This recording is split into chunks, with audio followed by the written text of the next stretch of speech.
This is part 2 of our deep dive into the life of Fannie Lou Hamer.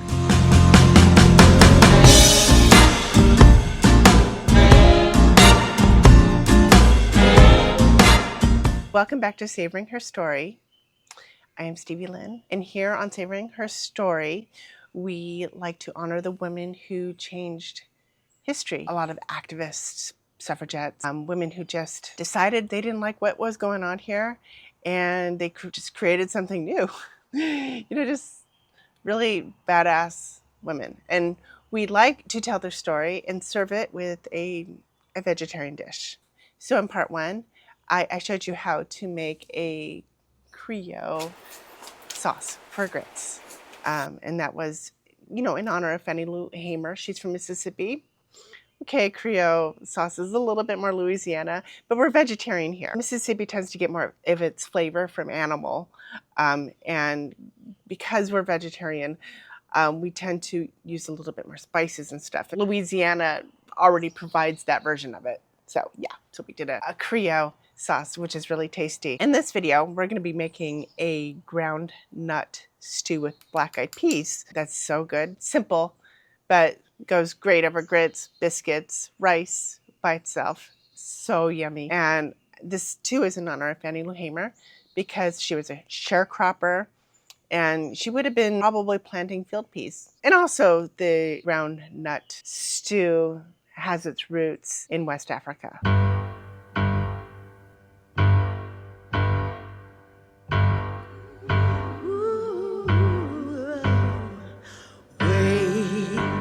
In the water, wade in the water, children, wade in the water. God's gonna trouble the water. See that host, all dressed in white. God's gonna trouble the water. The leader looks like the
In June 1963, Fannie Lou Hamer boarded a bus with fellow civil rights activists, heading home from a voter education workshop in South Carolina. Tired, sunburned, spiritually full, but physically worn.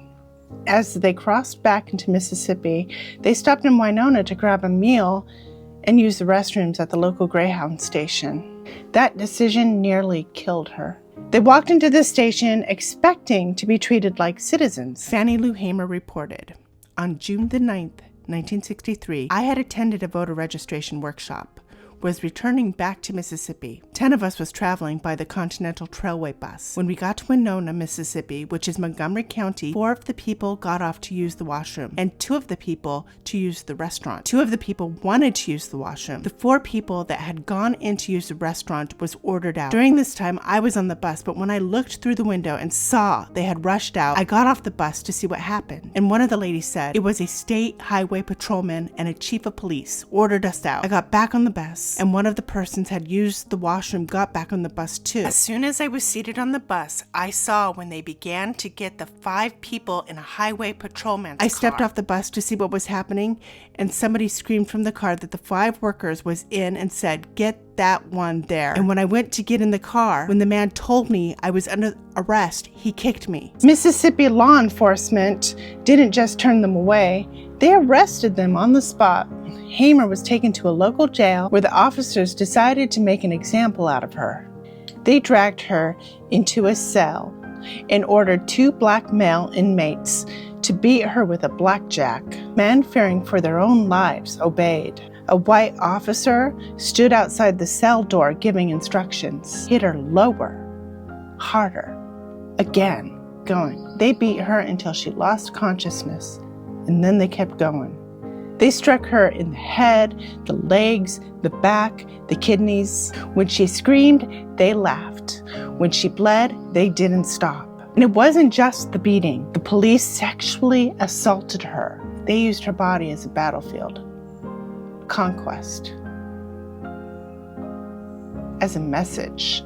This wasn't just violence, it was ritual. A performance of white power using flesh as the stage. And she wasn't the only one. The message was brutally clear. If you are black in Mississippi and you dare to stand up, we will crush you. We will desecrate you. And we will do it in the name of law and order. Fannie Lou Hamer left that jail permanently changed. Her eyesight blurred from swelling. Her kidneys never recovered. She carried pain in her legs for the rest of her life. Pain that never let up, not even decades later. But she also carried clarity. She knew exactly what the state of Mississippi was doing and what it had always done. The state wasn't failing to protect civil rights. It was actively violating them. The government, the police, the judges, they weren't neutral arbiters. They were the architects and the enforcers of white supremacy. Hamer was finally released. The attacks didn't stop. White business owners across the Delta spread the word. Don't rent to her. Don't let her stay here. She and her fellow activists were denied rooms, turned away from motels and boarding houses, flimsy excuses and cold stares. It didn't matter that they had money or that they were peaceful or that they were injured. To the white power structure, they were troublemakers. They were punished with isolation. Even in court, the dehumanization continued. The very white men who brutalized Hamer were addressed with formality and respect. Mr. Bryant, Officer Milam, Deputy so-and-so. But Hamer and her comrades, they were called by their first names or worse. Girl, boy. The language told the story as much as the trial did. Who mattered? Who was disposable? Who had the right to stand tall? And who was supposed to stay small. And through all of it, Fannie Lou Hamer didn't break. She showed up scarred and limping, but unshaken. She refused to be erased. So in the fall of 1963, still aching from beatings, surgeries, and loss, Fannie Lou Hamer stepped back into the fight. Not with bitterness, but with purpose. She joined a campaign that dared to imagine what Mississippi might look like if black people were allowed to vote. It was called the Freedom Vote. This wasn't a symbolic stunt. It was a full-scale mock election organized by SNCC and the Council of Federated Organizations, COFO. And it was designed to expose the truth. Black Mississippians weren't apathetic. They were shut out by law, by violence, and by fear. Fannie Lou Hamer took to the road again, moving from porches to pulpits, churches to basements to cotton fields. Her body still hurt, her eyesight was blurred, but her voice was clear. She urged people to show up even if the ballot wasn't real, because the act of voting, the muscle memory of it, the defiance of it was real. And they showed up in staggering numbers. Over 80,000 Black Mississippians cast their votes in that mock election. People who had been told their whole lives they were too ignorant, too poor, too dangerous to participate in democracy, they showed up. People who had seen friends fired, homes burned, churches bombed, they showed up. They marked ballots, not because it would change who sat in office, but because it would change who they believed themselves to be.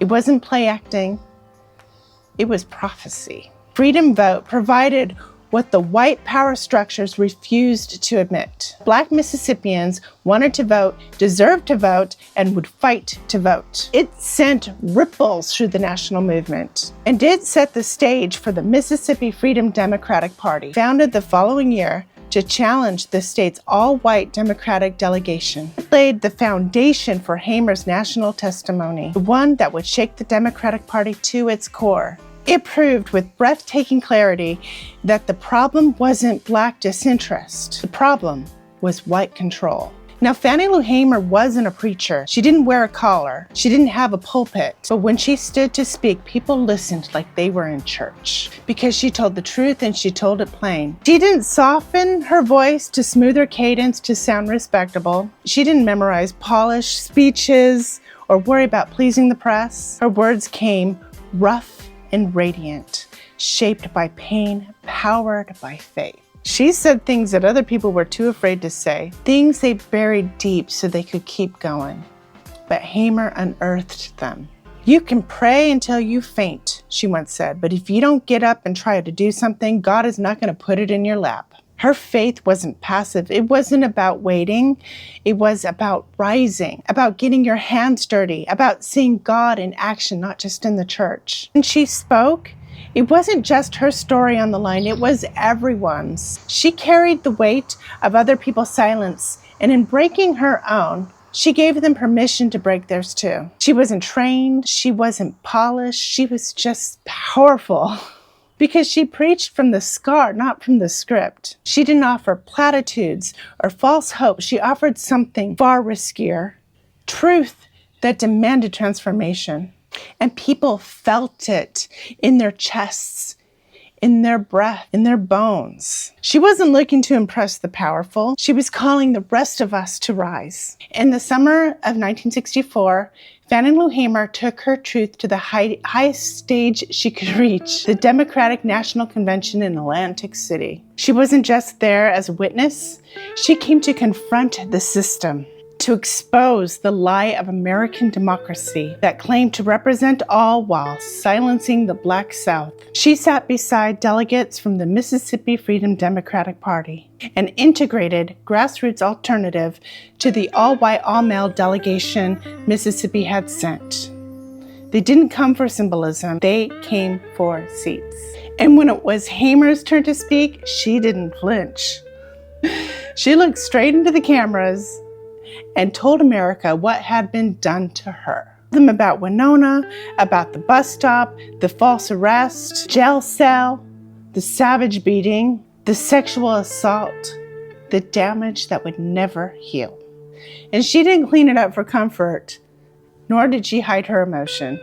She told the story plainly, with a voice raw from use, just clear as thunder. All of this on account of we want to register to become first-class citizens, she said. And if the Freedom Democratic Party is not seated now, I question America. The truth was way too much for the president himself.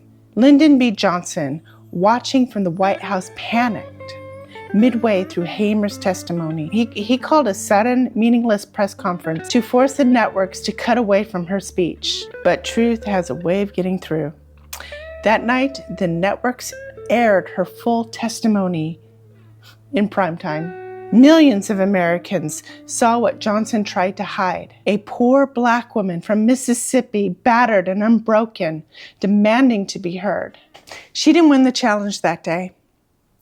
The MFDP was offered a compromise. 2 seats, no power. Hamer refused. She didn't come to be placated. She came to be counted. I question America, she said. And that question never stopped echoing. Because she didn't just expose the system, she revealed the soul behind the movement. She stood there in her cotton print dress and told the most powerful nation in the world, "This is who I am. This is what you did, and I'm not afraid of you anymore." She didn't speak with polish, she spoke with power, and the ground shifted. The backlash came swift and brutal. Local white authorities, enraged by Fannie Lou Hamer's rising voice and the threat she posed, retaliated in calculated cruelty. First, they cut off the water running through her home, something so basic, so necessary. No more water meant no baths, no cooking, no relief from the Mississippi heat. It was a slow, daily punishment, a reminder of who held the power to make her miserable. Then they charged her with theft, a lie wrapped in legal jargon, designed to silence her and drag her through a system built to crush people like her. She faced mountains of paperwork, endless forms piled up like chains, each a tool to bury her beneath bureaucracy and shame. But Fannie Lou Hamer saw through the veil. She felt their tactics deep in her bones. They weren't just trying to punish her, they were trying to erase her existence. But she refused to disappear. She stood firm, with a voice edged with fierce clarity. She said, "I don't want to take something from the man who took it from me. I want the whole system to change." Her enemies clung to their fading grip on power like a drowning person to their last breath. They fought to preserve the world exactly as it was. But Hamer fought for something greater. Justice that transformed everything. She carried a heavy truth that many never face. Systems built on harm do not collapse on their own. No, we have to confront them, challenge them, and bear the scars that come from standing tall. And her fight wasn't born of anger alone. It sprang from a deep, unyielding hope. A hope that the broken world could be made whole. Not through vengeance, but through justice. The kind of justice that echoes beyond one moment, one person, one wound. This was the quiet, unshakable power of a woman who refused to be broken. She bore her pain like a witness. And in that bearing, she shook the foundations of oppression itself. Even after years of relentless struggle, after running for Congress in 1964, 1968, and 1971, never winning, but never backing down, Fannie Lou Hamer came home. She came back not defeated, but determined to build something lasting, something real. Freedom Farm Cooperative in Sunflower County, Mississippi, because she knew the truth no election could erase. Civil rights meant little without land, without food, without dignity. Hamer understood that control over the land was control over life itself. She said plainly, when you got 400 quarts of greens and gumbo soup canned for the winter, nobody can push you around or tell you what to say or do. Her revolution was practical and rooted in survival. Feed people, house people, heal people. She was among the first to speak of intersectionality long before the word existed. The way racism, poverty, gender, and class all collide, trapping people in systems that refuse to let them breathe. She was tired, worn down by decades of violence, betrayal, and loss, but she did not stop. So Fannie Lou Hamer died in 1977 at just 59. Her life was never easy, never quiet, never safe. She was violated, beaten, silenced, and betrayed. But through it all, she became a moral compass, not just for Mississippi, not just for Black America, but for the whole country. She had no wealth to leave behind, no fancy degrees or titles. What she carried was something far heavier and harder: truth, and a voice that refused to be dimmed. She taught us something essential. Democracy isn't a gift handed down. It's a fight you must engage in every single day. And if democracy isn't for everyone, it isn't democracy at all. So when I think about courage, especially the kind that shows up in the face of deep, relentless cruelty, I think of Fannie Lou Hamer. She was courageous as hell. What truly set her apart was how she carried love, how she fought not just for herself, but for all of us. She kept getting up. She kept her soul intact. She stayed peaceful. She held on to faith in humanity, even when it seemed impossible. Definitely impossible for me. And that's what I carry with me now. she could keep loving, if she could keep believing in us and keep showing up, then so can I. So can I.